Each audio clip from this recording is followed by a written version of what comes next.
Merde. Et oui, donc là je commence à craquer, mais il me reste plus que 3 vidéos à tourner. Donc j'y suis presque, ça va me prendre plus de 30 minutes. Mais c'est parti! Et oui, donc niveau foreshadowing, les tags, ah ça c'est le truc que je voulais. Non, il me reste plus que 4 vidéos à tourner. Oh, ça va me prendre 40 minutes. Littéralement. Ou même plus. Donc oui, c'est parti. Qu'est-ce que je voulais dire? Faut que je réfléchisse. Et ce sera fait. Je suis crevé, mais je l'aurai fait. Je pourrai profiter d'Halloween. Euh, et oui, donc les tags. Les tags, très importants les tags. J'ai un truc à dire là-dessus. C'est mal fait. D'ailleurs, c'est ça qui m'a donné l'idée de faire cette vidéo. Car j'ai des amis qui sont concernés par certains. Waouh, oh là là, mais c'est tellement bon, mais j'ai presque joui. Bah non, c'est pas possible. J'ai encore mon fut. Ah là là, une si belle caisse à outils et si peu d'imagination. J'ai envie de dire que c'est le cas d'Astérie. Et en plus, ça trahit qu'une femme a tendance à juger par ça. Allez, assieds-toi. La dernière fois qu'un gynécologue m'a demandé, Quelle est la date de votre dernier rapport sexuel? j'ai eu une folle envie de troller la consultation en lui répondant, ben ça dépend, qu'est-ce que vous entendez par rapport sexuel? Pour le truc du rapport, c'est plus le littéral, le sens basique. Pour le regarder ramer. Parce que ça pose quand même une question fondamentale. Où commence la sexualité? Est-ce qu'un rapport sexuel sans pénétration est déjà un rapport sexuel? Est-ce qu'il faut qu'il y ait éjaculation pour qu'un rapport sexuel soit considéré comme complet? Est-ce que se faire lécher les doigts de pied ou avoir chez soi un type nu en mohair qui nettoie les vitres, c'est pas déjà une forme de sexualité? Il est communément admis qu'un rapport hétérosexuel commence avec une érection et se termine par une éjaculation. Le coït Ça semble logique. Je vois la logique du truc. demeure l'acte central autour duquel tournent toutes nos représentations. Monsieur entre dans madame, fait quelques va-et-vient et tout le monde a l'air content. Or, ça pose plein de problèmes. Comme par exemple la création du mythe de la virginité.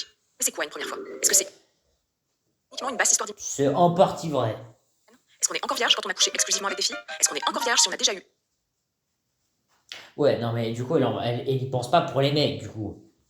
Dès que c'est pour faire un reproche, elle parle des mecs. Dès que c'est pour dire un compliment, elle parle que des meufs. Avec des garçons, une sexualité non pénétrative? Bah, je sais pas si on est freelance et pas salarié. Est-ce que c'est quand même travaillé? Autre terme qui ne veut strictement rien dire, préliminaire. Littéralement, les préliminaires, c'est ce qui est préalable, ce qui se passe avant les choses sérieuses. Pourquoi est-ce qu'on devrait toujours dérouler le Bah, ça veut dire quelque chose. C'est c'est le début.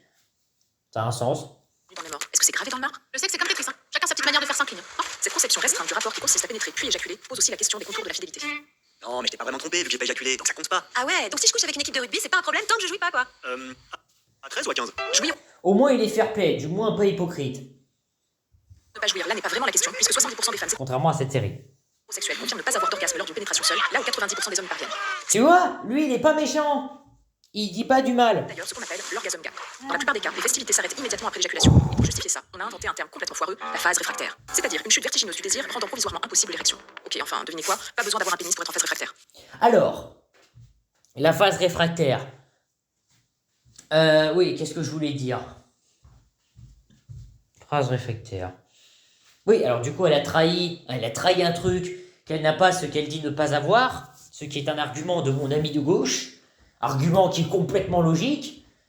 C'est un argument qu'elle n'arrête pas d'invoquer en plus. Mais j'admets que le coup de la phrase réfractaire, ce qu'elle a dit, bah, du coup, le terme n'est pas foireux. C'est logique, l'argument est valide. C'est vrai que si on me touche après que j'ai joui, je pourrais foutre le feu à la paillote et changer d'identité tellement j'ai envie que le gars se casse. Ouais, sauf que nous on est polis et on laisse pas notre partenaire en rade. Alors, heureux? L'idée n'est certainement pas d'abolir la pénétration, simplement de s'en détacher un peu. Peut-être même que ça en détruirait Mais du coup, c'est des meufs qui demandent ça. certains de ne plus avoir à jouer les gros bras. Et si, il y en a qui aiment bien. Vite dur. Tu veux dire que j'ai pas besoin de ça pour arriver à faire jouer une meuf? Genre, je peux y arriver avec. Allez, tu peux y arriver. Utilise ton imagination, allez. Bouche. Ouais, c'est bien ça. Amen. Et mes doigts? Ouais, vas-y. Dis-le-moi l'oreille, vas-y, ça va, ça va. Ah, oui, ça peut tout à fait fonctionner. Wow. Plus que 3. Merde, je suis con. Mais on reprend la vidéo. Je savais pas que j'enregistrais. Ça me fera gagner un peu de temps. C'est parti. Waouh, oh là là, mais c'est tellement bon, mais j'ai presque joui. Bah non, c'est pas possible. J'ai encore mon fut. Ah là là, une si belle caisse à outils et si peu d'imagination. Allez, assieds-toi. La dernière fois qu'un gynécologue m'a demandé, Quelle est la date de votre dernier rapport sexuel? j'ai eu une folle envie de troller la consultation en lui répondant, ben ça dépend, qu'est-ce que vous entendez par rapport sexuel? Juste pour le regarder ramer. Parce que ça pose quand même une question fondamentale. Où commence la sexualité? Est-ce qu'un rapport sexuel sans pénétration est déjà un rapport sexuel? Est-ce qu'il faut qu'il y ait éjaculation pour qu'un rapport sexuel soit considéré comme complet? Est-ce que se faire lécher les doigts de pied ou avoir chez soi un type nu en mohair qui nettoie les vitres, c'est pas déjà une forme de sexualité? Il est communément admis qu'un rapport hétérosexuel commence avec une érection et se termine par une éjaculation. Le coït demeure l'acte central autour duquel tournent toutes nos représentations. Monsieur entre dans madame, fait quelques va-et-vient et tout le monde a l'air content.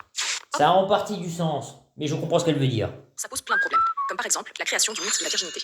Mais c'est quoi une première fois? Il n'est pas complètement faux. Est-ce que c'est uniquement une basse histoire d'hymen? Est-ce qu'on est encore vierge quand on a couché exclusivement avec des filles? Non, mais vu qu'il peut être détruit sans ça, c'est effectivement faux. Mais elle ne parle que des filles, que quand c'est pour valoriser. Mais quand c'est pour dévaloriser, elle parle aussi des hommes. Ah, je sais, ça fait un peu écœurant là maintenant, je le dis. Elle a pas parlé pour les hommes, du coup. On est encore vierge si on a déjà eu avec des garçons une sexualité non pénétrative? Bah, je sais pas si on est freelance et pas salarié. Est-ce que c'est quand même travailler? Autre terme qui ne veut strictement rien dire, préliminaire. Littéralement, les préliminaires, c'est ce qui est préalable, ce qui se passe avant les choses sérieuses.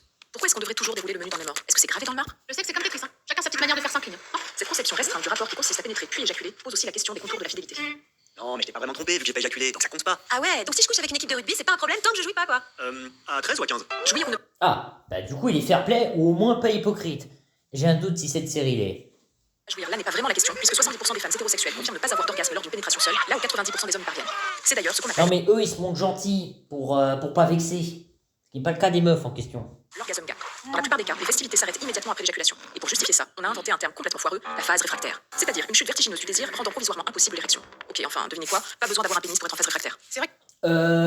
Bah, du coup, elle vient de trahir qu'elle a pas ce qu'elle s'est dit ne pas avoir, ce qui est un argument de mon ami du gauche. Je crois que j'ai déjà dit ça. J'étais pas prêt, qui du coup dit qu'elle l'avait pas, du coup, donc elle est mal placée pour parler. Qu'elle n'arrête pas de clamer. Moi, je sais, ça fait bizarre les tournures de phrases. Combien de temps il reste?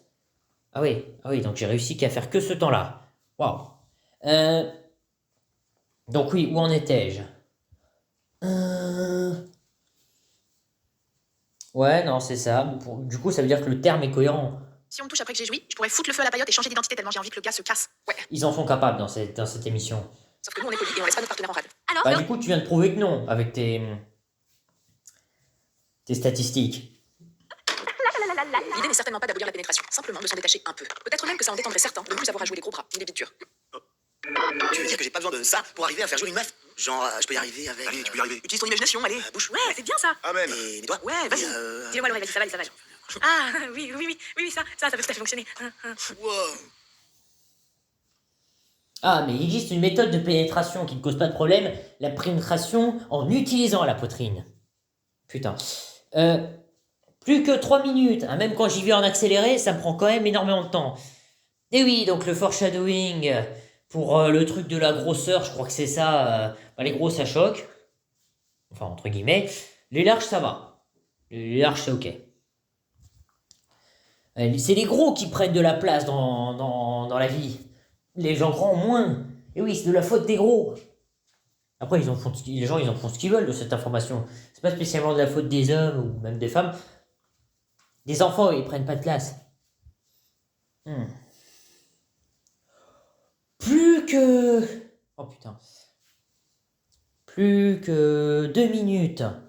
Oh, je commence à être crevé, moi. J'ai plus que 3 vidéos à tourner après, mais je vais tourner de manière beaucoup plus rapide que ce que je voulais faire à la base. Je sens que je vais être en roue libre totale pour la dernière. Mais ce sera fait. Je sais, je commence à être répétitif, mais vous avez qu'à pas vous taper toutes les vidéos d'un coup, quoique c'est plus cohérent pour la backstory. Et à la dernière, je vais parler du projet de parler de Schopenhauer et de Girl Bravo. Projet qui a l'air complètement stupide, mais qui en réalité est très cohérent, parce qu'il faut prendre les auteurs pour ce qu'ils sont, pas pour ce qu'ils semblent être. Et oui, Girl Bravo est un sadiste show, et ça se voit qu'il a été écrit par une femme. Ça se voit à des kilomètres. Et pourtant, c'est pas complètement évident, je l'admets. D'ailleurs, on va en reparler des sadistes shows quand je parlerai de politique et manga, parce que ce n'est pas incompatible. Mais je rapporte pas tout au manga, par exemple, je parle beaucoup manga quand ça parle de handicap, mais parce qu'il faut du cran pour faire des trucs au Japon où ça parle de handicap. Hein. Parce que c'est pas comme dans d'autres pays où il y a des subventions. Ah non, on se fait défoncer quand c'est considéré comme un sujet choquant. Car manque de productivité, et il y a des Japonais qui meurent au travail tellement une culture du travail. Oui, je sais, ça répète le mot deux fois. C'est, voilà, donc ils ont du cran, ceux qui font ça. Allez, plus que 80 secondes. Après, je vais me reposer. Hein. Je vais me prendre un bain, je vais faire plein de trucs. Oh, je suis crevé. J'espère vraiment être monétisé pour ça, hein, parce que ça demande beaucoup d'énergie. Hein. Et oui, donc, Plus que 50 secondes, plus de 10 secondes. Ah oui, dans les mangas d'ailleurs, il y a des cultures, mais dans les deux sens. Surtout dans le sens qu'on ne s'y attend pas. Je sais, ça fait très réflexion philosophique. Sur ce, au revoir.